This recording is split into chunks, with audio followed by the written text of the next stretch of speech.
Good day, I'm Lorraine Mendez and this is your JIS News for Tuesday, September 13. The Bustamante Hospital for Children has received a new $68.5 million fluoroscopy unit to improve its diagnostic services. Financed by the National Health Fund, the unit is expected to reduce the processing time for X-rays from 90 to 15 minutes. It produces real-time moving images that can be viewed on a TV-type monitor for diagnosing problems that affect the inner organs such as the stomach, intestines, kidneys, and bladder. Modernizing our approach, modernizing our equipment is fundamental, and today I think is the start of that process. The room housing the unit was renovated by the Southeast Regional Health Authority. In other health-related news, government's policy to extend the opening hours at some clinics is producing good results.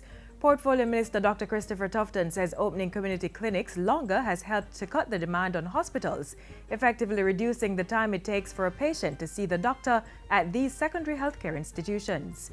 What is happening, I am told preliminarily, the reports, is that the 2, the 3, the 4, and the 5-hour extension in some cases of those clinics is taking the pressure off the accident and emergency room. And that is exactly what we want to achieve. Data collection continues at 6 hospitals and nearby clinics across the island as part of a pilot project to assess the impact of the initiative. This is now a reality, and the intention is once it works in those 6, we're going to roll it out in the 23, if you add University Hospital, you could say 24 hospitals and close by clinics throughout the country. The Port Authority of Jamaica PAJ expects to cut the time it takes to import cargo by 50% by December 2017. This is largely due to the PAJ's acquisition of a port community system, PCS, which is expected to enhance the efficiency and productivity of the port community. PCS Director at the PAJ, Dwayne Powell, says the use of this online system will make a significant dent in the approximately 630 minutes it currently takes to complete a transshipment activity. With the implementation of the PCS, the average time that we expect for shipping agents to utilize and complete a transshipment activity will be 75 minutes. This will result in a productivity gain of approximately 88%. This will therefore allow Jamaica to market itself as an efficient destination for cargo. Mr. Powell was speaking at a recent Lions Club meeting in St. Andrew. Jamaica's anti-litter law will be strengthened to encourage better garbage disposal activities in the country.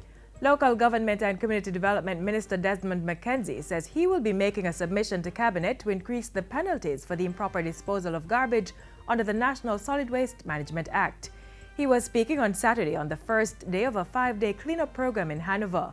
He bemoaned the fact that despite a campaign to get citizens to use the proper channels to dispose of their solid waste, the practice of illegal dumping continues unabated in some areas. Minister McKenzie says it's hoped that increasing the litter fines will help to minimize the effects of flooding, among other things. And finally, Jamaica has signed a Cultural Cooperation Memorandum of Understanding with Mexico. The agreement between both countries' culture ministries was signed on the weekend in the Mexican city of Chetumal. Culture Minister Olivia Grange says the MOU commits the cities of Kingston and Chetumal to work together more closely towards a common goal of enhancing and developing their cultural and creative industries. That will include the promotion of artistic and cultural exchanges, distribution and sharing of information and research, assistance to support professional development in culture and the arts, and collaboration in the creation and protection of cultural content. During her visit to Chetumal, Minister Grange also participated in the unveiling of a statue of reggae icon Bob Marley, done by renowned sculptor Ricardo Ponzanelli. And that's it for JIS News today. I'm Lorraine Mendez. Thanks for watching.